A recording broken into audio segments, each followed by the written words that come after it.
butang subscribe dulu tau. Assalamualaikum. Hari ni saya nak tunjuk macam mana kita nak kira persamaan serentak melalui kaedah penggantian. Pertama sekali kita kena labelkan dulu persamaan yang pertama. Ini ialah persamaan yang kedua. Jadi daripada persamaan pertama atau kedua, kita boleh pilih salah satu persamaan. Kalau macam ni saya nak pilih persamaan pertama. Saya nak jadikan X ni sebagai subjek. X ni saya nak bagi dia seorang-seorang je. Contoh, saya ambil persamaan pertama tadi kan. So, saya tulislah kat sini. Daripada persamaan pertama tu, saya ambil X sama dengan 10.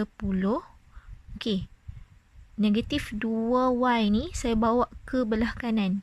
Jadi, kita akan jadi positif 2Y. Yang ni saya namakan dia sebagai persamaan ketiga. Jadi bila kita dah ada persamaan ketiga ni, kita gantikan persamaan ketiga ni dalam persamaan kedua. Persamaan yang kita tak tukarkan lagi tadi. Tadi kita ambil persamaan pertama kan, kita tukarkan kepada jadi persamaan ketiga. Jadi dekat tempat X ni saya gantikan dengan 10 tambah 2Y. Jadi gantikan 3 dalam 2. So saya tulis balik 4. Dekat tempat X ni saya gantikan dengan 10 tambah 2Y. 10 tambah 2Y. Lepas tu tambah 3Y sama dengan 7. Jadi yang ni kita darab masuk lah.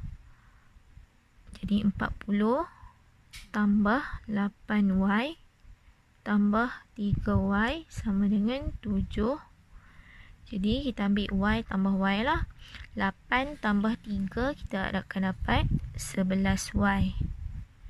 Yang nombor ni kita bawakan ke sebelah kanan. 7 tolak 40. Jadi sekarang kita dapat negatif 33 sebelah ni. Jadi Y sama dengan, sini kan 11 darab Y kan. 11 kita bawa ke sini jadi bahagi. Negatif 33 bahagi 11. Jadi Y nya kita akan dapat negatif 3. Bila dah dapat Y negatif 3, jadi kita boleh gantikan nilai Y ni dalam mana-mana persamaan tadi untuk cari nilai X. Saya gantikan Y sama dengan negatif 3 ni dalam persamaan ketiga. Jadi saya nak cari X sama dengan 10 tambah 2. Dekat tempat Y ni saya gantikan dengan negatif 3. Jadi kita akan dapat 10 tolak 6. Kita dapat 4. So, X sama dengan 4. Lepas tu Y sama dengan negatif 3. So, inilah jawapan dia. Kita akan tengok contoh yang kedua. Macam tadi saya cakap, labelkan dulu persamaan pertama dan persamaan kedua. Jadi sekarang saya nak pilih X ni sebagai subjek. Saya tulis daripada pertama, X sama dengan negatif 1. Positif 1/2Y ni positif kan. Bila kita bawa ke kanan, pindahkan, dia jadi negatif lah. Negatif 1/2Y. Ini ialah persamaan yang ketiga. Jadi saya gantikan persamaan ketiga dalam persamaan kedua. Ganti 3 dalam 2. So, dia akan jadi 2 negatif 1 tolak 1/2Y tolak Y sama dengan 6. Yang ni kita akan darab satu-satu lah. 2 darab negatif 1, negatif 2. 2 darab negatif 1/2Y. Kita akan dapat negatif Y tolak Y sama dengan 6. Jadi, negatif Y tolak Y. Negatif 2Y. Okey, negatif 2 bawa ke belah kanan, dia akan jadi positif. Jadi, 6 tambah 2. So, negatif 2Y sama dengan 8. Y sama dengan 8 bahagi negatif 2. Y sama dengan negatif 4. Okey, bila kita dah dapat tadi Y sama dengan negatif 4, kita gantikan negatif 4 dekat sini. So, negatif 1 tolak 1/2, kita letak kurungan negatif 4. Jadi, ini kita boleh potong kan? Okey. Negatif 1, negatif 1 darab negatif 2, kita dapat positif 2. Negatif 1 tambah 2, kita akan dapat 1. Jadi, X sama dengan 1, Y sama dengan negatif 4. Okey, contoh yang ketiga. Labelkan dulu 1, 2. Okey, sekarang saya nak jadikan M ni sebagai subjek. Okey, M sama dengan 12. 3N ni bawa ke belah kanan jadi negatif 3N. Okey, ini ialah persamaan ketiga. Sekarang kita gantikan persamaan ketiga dalam persamaan kedua. Jadi, kita ambil 2/3. Gantikan M ni dengan 12 tolak 3N. 12 tolak 3N tolak N sama dengan 2. Jadi, 2/3 darab 12, kita akan dapat 8 tolak 2N tolak N sama dengan 2. Jadi, negatif 3N sama dengan 2 tolak 8. Negatif 3N sama dengan negatif 6. N sama dengan negatif 6 bahagi negatif 3. So, N sama dengan 2. Bila kita dapat N sama dengan 2, kita boleh cari nilai M. M sama dengan 12 tolak 3N. Kita gantikan tempat N ni dengan 2. Jadi, 12 tolak 3 kurungan 2. 12 tolak 6. Jadi, nilai M-nya ialah 6.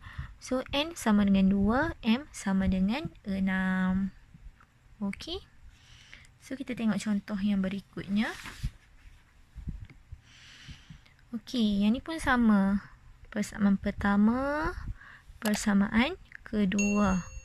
Jadi, saya nak jadikan X ni sebagai subjek. Saya ambil dari persamaan kedua ni. Okey, daripada persamaan kedua. So, X sama dengan negatif 5 tolak 3Y. Ini persamaan ketiga. Okey, gantikan 3. Saya tak boleh gantikan 3 dalam 2. Sebab tadi saya dah ambilkan 2 kan kat sini. Untuk jadikan 3. So, saya gantikan 3 dalam persamaan pertama. Jadi, 2 negatif 5 tolak 3Y tolak Y sama dengan 4. So, yang ni saya kena darab masuk lah. 2 darab negatif 5, negatif 10. 2 darab negatif 3Y, negatif 6Y. Tolak Y sama dengan 4. Negatif 7Y sama dengan 4 tambah 10. Y sama dengan 14 bahagi negatif 7. Jadi, Y sama dengan negatif 2. So, bila dapat Y sama dengan negatif 2, kita boleh cari nilai X. Nilai X-nya ialah, okey, kita ganti je nilai Y kat sini. So, X, negatif 5 tolak 3, kita letak kurungan. Jadi, negatif 5, negatif 3 darab negatif 2, kita jadi positif 6. Jadi, negatif 5 tambah 6, kita dapat 1. X sama dengan 1. X sama dengan 1, Y sama dengan negatif 2. Okey, contoh yang terakhir. Yang ni pun sama. Labelkan dulu. 1, 2. Jadi yang mana yang mudah kita nak jadikan sebagai subjek? X ni kan? Okey. So, kita ambil X sama dengan negatif 8 tambah 2Y. Ini persamaan ketiga. Gantikan persamaan ketiga ni dalam persamaan yang pertama. 5 negatif 8 tambah 2Y tolak 4Y sama dengan negatif 4. Jadi kita darab masuk negatif 40 tambah 10Y tolak 4Y sama dengan negatif 4. Okey, sekarang kita ambil yang Y. 10Y tolak 6Y. 6Y sama dengan negatif 4. Negatif 40 ni bawa ke belah kanan. Jadi, positif 40. 6Y sama dengan, kita dapat belah sini 36. Y sama dengan 36 bahagi 6. Y sama dengan 6. Jadi bila Y dapat sama dengan 6, kita boleh cari nilai X. Kita ambil balik dari persamaan ketiga tadi. Gantikan nilai Y ni dengan 6. So, negatif 8 tambah 2 letak kurungan 6. Jadi, negatif 8 tambah 12. Kita dapat 4. So, X sama dengan 4. Y sama dengan 6. Okey. Macam contoh ni kan. Contoh ni tadi saya tak tulis daripada apa. Lepas tu gantikan apa-apa kan. So, kalau nak mudah, awak tulislah. Sebab nanti baru awak tahu nak gantikan dalam mana kan. Macam tadi. Macam contoh yang tadi ni saya tulis. Daripada 2, jadikan ini persamaan ketiga. Seeloknya kita tulislah. Baru kita tahu kita nak ganti kat mana. Kita ambil daripada persamaan mana. So, cikgu pun senang nak tanda kan. Okey, yang tu saja. Terima kasih. Assalamualaikum.